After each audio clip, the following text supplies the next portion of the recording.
பேசும்போது உங்கள் பெயரை சொல்லும் போதோ அல்லது உங்களுடைய பற்றி பாட்டு பாடும்போது வந்து செருப்பு வீச்சு வந்துச்சுன்னாங்க.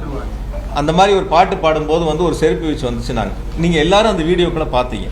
எத்தனை மணிக்கு மொத்தமே மேடையில் நின்று அந்த வாகனத்தில் மேலே நின்று இருந்தது 19 நிமிஷம். அந்த வாகனத்துக்கு மேலே இருந்து அந்த சைடு போடுது.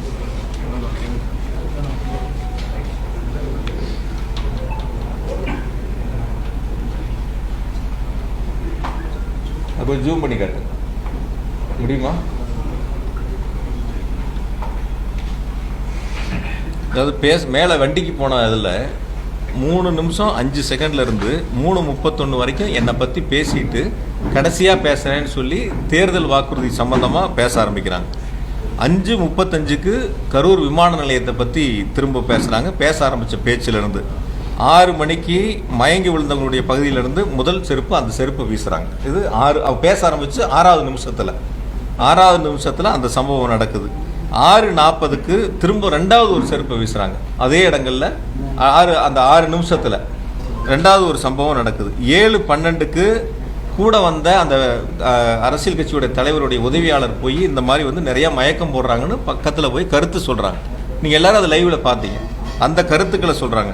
அதுக்கப்புறம் அவங்க ஆம்புலன்ஸை கூப்பிட்றாங்க. ஆம்புலன்ஸ் வருது, ஆம்புலன்ஸில் ஏற்றுறாங்க, கூட்டிகிட்டு போகிறாங்க. எல்லா வேலைகளும் நடக்குது. சில பாதுகாவலர் போய் நிறைய பேர் மயக்கம் அடைகிறதையும் போய் அவங்ககிட்ட காதுக்கு சொல்கிறாங்க. அதெல்லாம் 14வது நிமிஷம். அந்த மேடை வண்டி ஏறினதுலேருந்து 14வது நிமிஷத்தில் அதுபோல் ஒரு சம்பவங்கள் நடக்குது. திரும்பவும் என்னை பற்றி பேசுறது மொத்தம் 19 நிமிஷத்தில் 16வது நிமிஷம்தான் என்னை பற்றின பேச்சு திரும்ப வருது. இந்த சம்பவங்கள் நடக்கிறதெல்லாம் முதல்ல 5 நிமிஷத்துலேயே வண்டிக்கு போய் 5வது நிமிடத்திலேயே நடந்துருது.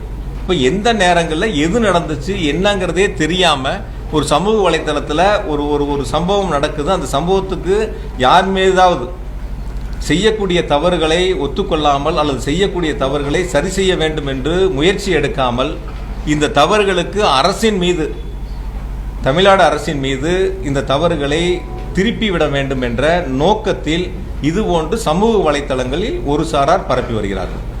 இது சம்பவம் எப்போ நடந்துச்சு, செருப்பு வீச்சு எப்போ நடந்துச்சு, என்னை பற்றி எப்போ பேசுனாங்க, என்னை பற்றி 16வது நிமிடத்தில் தான் பேச ஆரம்பிக்கிறாங்க. 19வது நிமிடம் கூட்டம் முடியுது. 19வது நிமிடத்தில் கூட்டம் முடியுது.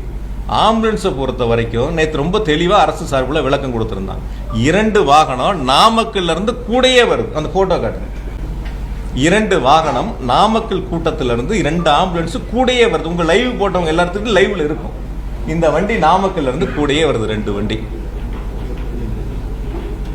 அந்த கட்சியை சேர்ந்த ஒரு மருத்துவர் தான் அந்த 2 வண்டிகளை ஏற்பாடு பண்ணி அங்கிருந்து கூட கொண்டு வர்றாங்க. இதுக்கு பிறகு போதுங்க நான் பண்ண. இதுக்கு பிறகு 5 வாகனங்கள் கரூர் மாவட்டத்தை சேர்ந்த அந்த கட்சியை சேர்ந்த மருத்துவ மாவட்ட துணை செயலர் ஒருத்தர் 5 வாகனங்களை பேசி 3000 ரூபா வாடகைக்கு எடுத்து 15000 ரூபா பணம் கொடுத்து 5 வாகனங்களை தயாராக வச்சிருந்திருக்காங்க. அதுதான் அந்த 7 வண்டிகள். 5 வண்டி இவங்க ரெடி பண்ணது, 2 வண்டி கூட வந்தது. எந்த இடங்களையும் நீ யாராவது ஒருத்தர் நான் அது கூட சங்கடங்கள் பட்ட எங்க நிர்வாகிகள் மேல, அது எந்த இடங்கள் அந்த தவறு நடந்துச்சுன்னா மருத்துவமனையில பிரேத பரிசோதனை முடிஞ்சு போகும்போது அந்த மருத்துவமனையை சேர்ந்த ஒரு சகோதரர் அந்த தவறு பண்ணிட்டார். எந்த இடங்களையும் கூட்டம் நடந்த இடங்கள்ல எங்களுடைய ஆம்புலன்ஸ் வாகனங்கள் எதுவுமே போகல. அவங்க முத கால் பண்ணது 108. அதாவது வாட்டர் பாட்டில் வந்து மருத்துவக் கல்லூரியில் நள்ளிரவில் கேட்குறாங்க. அப்போ கடைகள் அடைக்கப்பட்டிருக்கு. நம்மகிட்ட இருந்த வெளியில் இருந்த வரைக்கும் எடுத்துட்டாங்க. நம்மகிட்ட இருந்தது கையில் இருந்ததை கேட்குறாங்க, கொண்டு போய் கொடுக்குறோம். அங்கே உணவு வேணுங்கிறது கொண்டு போய் கொடுத்தோம். தனியார் மருத்துவமனையில் சிகிச்சை பெற்றவங்களுக்கு கட்டணங்களை நாங்கள் செலுத்தினோம். என்ன உதவிகள் வேணுமோ நாங்கள் செஞ்சோம். இது அரசியலாக பார்க்குறோம். எங்கள் கட்சி, எங்கள் தலைவர் சொல்லியிருக்காங்க, ஒரு அரசியல் தலைவர் வந்து பாதிக்கப்பட்ட பொதுமக்களாக இருந்தாலும் தொண்டராக இருந்தாலும் எந்த உயிரிழப்பையும் ஏற்றுக்க மாட்டாங்க. அதுதான் அரசியல் தலைவர். அது மாதிரி தான் நாங்கள் எங்கள் தலைவர் வழியில் தான் நாங்கள் போய் அவங்களுக்கு உதவி பண்ண தான் போனோம். அப்படி குறை சொல்லக்கூடியவங்க அவங்க அதுக்கான ஏற்பாடுகளை செஞ்சுருக்கலாம். யாராவது குறை சொல்லி அரசியல் பேச நினைக்கிறவங்க அந்த வாட்டர் பாட்டில் ஏற்பாடு பண்ணியிருக்கலாம். இல்லை அவங்களுக்கு தேவையான உதவிகளை நான் செய்கிறேன், முன்னாடி நின்று நான் அவங்களுக்கு தேவையான உணவுகளை ஏற்பாடு பண்ணேன்னு யாராவது ஒருத்தர் சொல்லியிருக்கலாமே. வெறுமனே வந்து பார்க்குறேங்கிறது ஒவ்வொரு இதாக இருக்கலாம். பட் அந்த மாதிரி குற்றச்சாட்டு சொல்லக்கூடியவங்க அவங்க அதுக்கான பணிகளை முன்னெடுத்து செஞ்சுருந்தாங்கன்னா அது நாங்களும் அதை ஏற்றுக்கிறோம். அதில் எந்த விதமான மாற்று கருத்து இல்லை, எந்த விதமான சூழலும் இல்லை.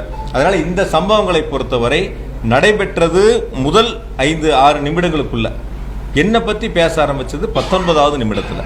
முதல்ல இதை பத்திரிகையாளர் நீங்கள் தெளிவுபடுத்திங்க. சமூக வலைத்தளங்களில் வர்றதுங்கிறது அரசியல் காழ்ப்புணர்ச்சியால் பல்வேறு அரசியல் இயக்கங்களை சேர்ந்தவர்களை யார் மீதாவது பழி சுமத்த வேண்டும் என்பதற்காக சொல்லக்கூடிய குற்றச்சாட்டு. ஆகையால் பத்திரிகையாளர்களும் தொலைக்காட்சிகளும் முதல்ல இந்த உண்மை நிலவரங்களை நீங்கள் தெரிஞ்சுக்க